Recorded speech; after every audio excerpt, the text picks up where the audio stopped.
현지 시각으로 오늘 새벽 5시 북한 핵심 기밀시설인 위성항공 연구소의 선임 설계관이 가족과 함께 실종되었습니다. 실종된 인물은 한철수, 42살로 북한의 미사일 및 위성항법 시스템 개발을 담당해온 핵심 기술자로 알려졌습니다. 북한 당국은 김정은의 직접 지시하에 전국적인 수색 작전을 펼치고 있으며 평양 순안국제공항 VIP 터미널을 완전 봉쇄한 상태입니다. 미국 중앙정보국과 한국 국가정보원은 물론 중국, 일본, 러시아 등 주요국 정보기관들이 긴급 대응 태세에 돌입했습니다. 북한 체제 내 최고 엘리트 가문의 핵심 기술자가 하루아침에 사라진 것은 북한 정권에 치명적 타격이 될 것으로 분석됩니다. 계속해서 상황을 예의주시하며 추가 소식을 전해드리겠습니다. 그 전에 잠깐 1초 만에 누를 수 있는 좋아요 버튼을 꼭 눌러주시면 영상 제작에 아주 큰 힘이 됩니다. 그럼 바로 사연 시작하겠습니다. 평양 순안국제공항의 VIP 전용 터미널이 새벽 5시를 기해 완전히 봉쇄되었습니다. 공항 주변으로는 검은색 승용차들이 줄을 서며 도착했고 군복을 입은 인원들이 삼엄한 경계를 펼쳤죠. 이 모든 소동의 중심에는 한 가족의 실종이 있었습니다. 살아서든 죽어서든 반드시 잡아오라. 김정은의 직접 지시가 떨어진 순간 북한 전체가 발칵 뒤집혔습니다. 실종된 인물은 바로 한철수, 42살의 위성항공 연구소 선임 설계관이었죠. 단순한 기술자가 아니었습니다. 북한의 핵심 미사일과 위성항법 시스템을 담당하는 최고급 기술자였어요. 한철수의 부모님은 북한에서도 손꼽히는 엘리트였습니다. 아버지는 조선인민군 장성, 어머니는 김일성 종합대학 교수로 재직하며 당이 핵심 인물들과 깊은 인맥을 쌓고 있었죠. 그런 집안의 아들이, 그것도 국가기밀을 다루는 핵심 인물이 하루아침에 사라진 겁니다. 소식은 곧바로 전 세계로 퍼져나갔습니다.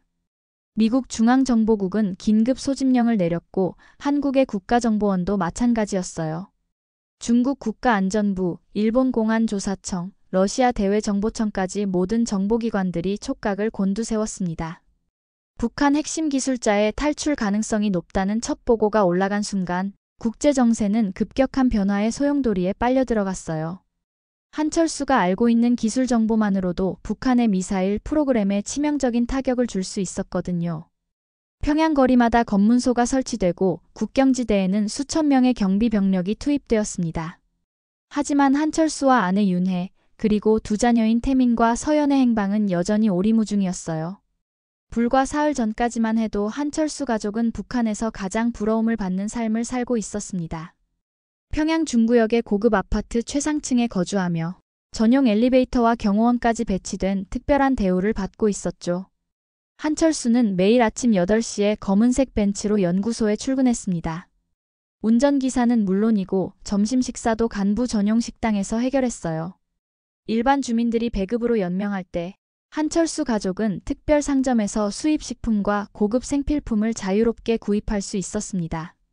아내 윤혜는 평양 최고급 미용실에서 정기적으로 헤어와 피부 관리를 받았죠. 명품 화장품과 의류는 기본이었고 매주 목요일에는 간부 부인들과 함께하는 문화 모임에도 참석했습니다. 이 모임에서는 서구의 최신 영화나 음악을 감상하며 교양을 쌓는 시간을 가졌어요. 23살인 아들 태민은 김일성 군사종합대학 진학을 목표로 하고 있었습니다. 이미 예비시험에서 최우수 성적을 거두었고 아버지의 배경 덕분에 장래가 보장된 상태였죠. 군사대학을 졸업한 후에는 전략로켓군이나 항공우주기술 분야로 진출할 계획이었습니다. 20살 딸 서연은 김일성 종합대학 물리학과에 재학 중이었어요. 외할머니를 닮아 머리가 총명했고 장학금을 받으며 우수한 성적을 유지하고 있었습니다. 서연의 꿈은 어머니처럼 대학 교수가 되는 것이었죠. 한철수는 당에 대한 충성도도 최고 수준이었습니다. 매월 당 세포회의에서는 모범적인 발언을 이어가며 동료들의 존경을 받았어요. 위성 기술 개발에서 이룬 성과들은 김정은에게 직접 보고되기도 했습니다. 겉으로 보기에는 완벽한 가정이었죠. 운명을 바꾼 그날은 평범한 화요일 오후였습니다. 태민이 군사대학 예비과정 수업을 듣던 중 갑자기 가슴을 움켜쥐고 쓰러진 겁니다. 교실에 있던 동기들이 황급히 구급차를 불렀고 태민은 평양의료대학병원으로 긴급 이송되었어요. 희귀한 심장병입니다. 확장성 심근증이라고 하는데 담당 의사의 진단 결과는 청천벽력 같았습니다. 심장 근육이 비정상적으로 늘어나면서 펌프 기능이 떨어지는 질병이었죠. 한철수와 윤혜는 의사 앞에서 말문이 막혔습니다.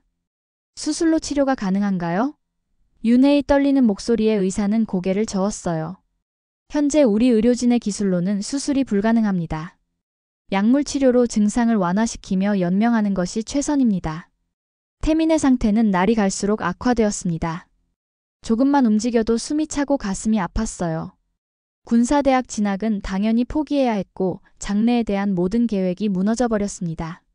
한철수는 밤마다 아들의 침상 옆에 앉아 무력감에 사로잡혔죠. 더 큰 충격은 따로 있었습니다. 아들이 군복무를 할 수 없게 되면서 한철수의 정치적 입지도 흔들리기 시작한 겁니다. 혁명의 후계자를 제대로 기르지 못했다는 비판의 목소리가 당 내부에서 속삭여지기 시작했어요. 한철수는 자신이 가진 모든 인맥을 동원해 최고의 의료진을 찾아다녔습니다. 하지만 돌아오는 대답은 항상 같았어요. 북한의 의료기술로는 한계가 있다는 말뿐이었습니다. 태민은 아버지에게 말했습니다. 아버지, 저 때문에 아버지 일에 지장을 주는 것 같아서 죄송해요. 23살 청년의 체념 섞인 목소리는 한철수의 가슴을 더욱 아프게 만들었죠. 운명의 전환점은 예상치 못한 곳에서 찾아왔습니다. 윤혜가 우연히 듣게 된 중국 라디오 방송에서였어요.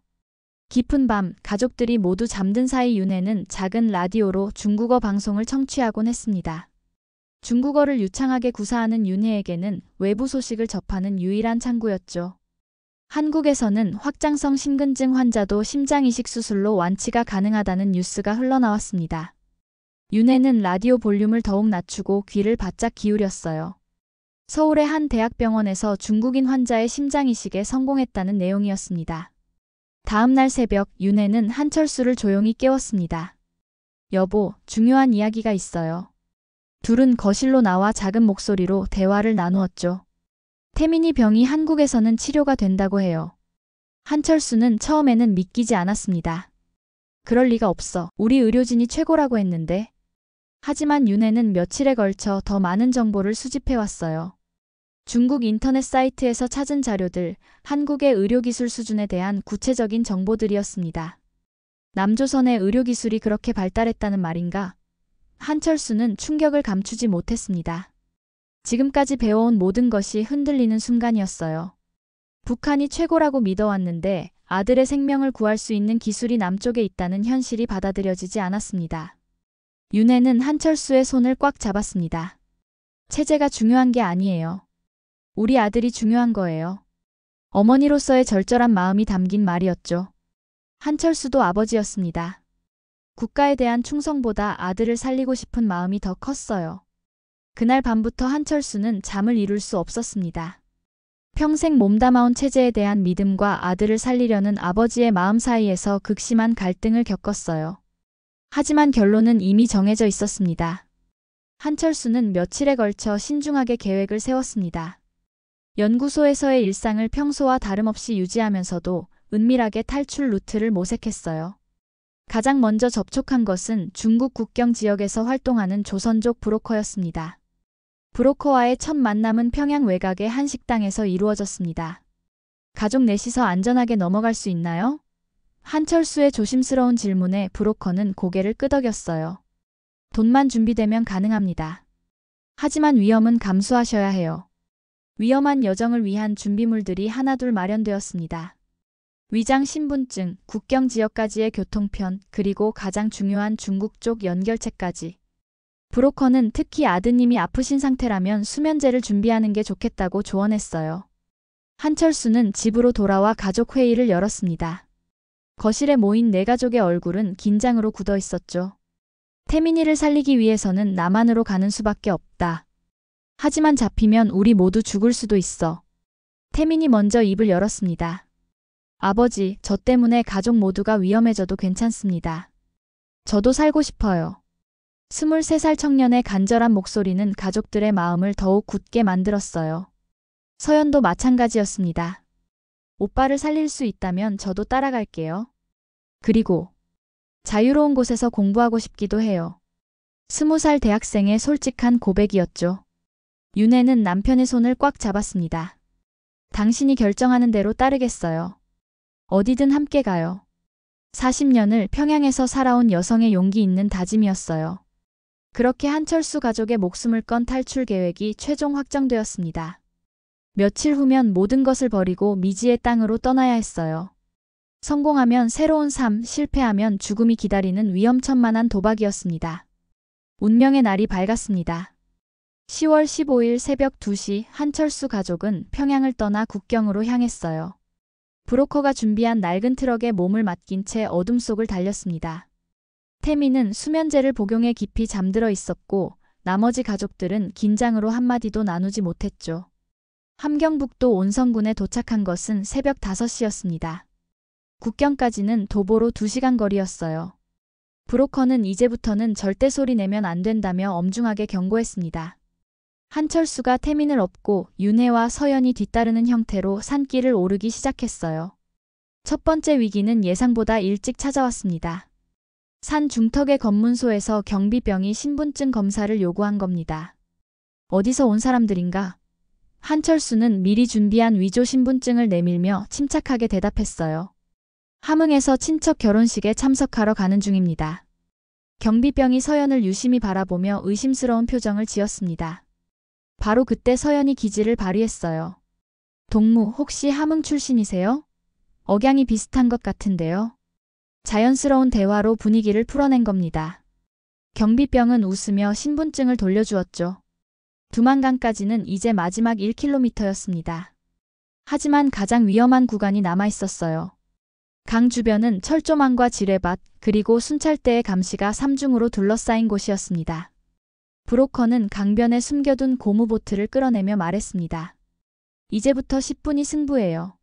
서치라이트가 한 바퀴 돌고 나면 다음 순찰까지 10분의 여유가 있어요. 한철수는 여전히 잠든 태민을 꽉 안고 보트에 올랐어요. 강물은 차갑고 거셌습니다. 중간쯤 왔을 때 갑자기 서치라이트가 강물을 훑기 시작했어요. 엎드려요. 브로커의 급한 외침에 모두가 보트 바닥에 몸을 붙였습니다. 고지어 총성이 울렸고 순찰견에 짖는 소리가 들려왔죠. 하지만 한철수 가족은 포기하지 않았습니다. 중국 땅이 코앞에 보였거든요. 마침내 중국 쪽 강변에 발을 디딘 순간 윤혜가 그만 주저앉고 말았어요. 정말 해냈네요. 눈물과 안도감이 한꺼번에 쏟아졌습니다. 중국 땅에 발을 디딘 것으로 모든 게 끝난 것은 아니었습니다.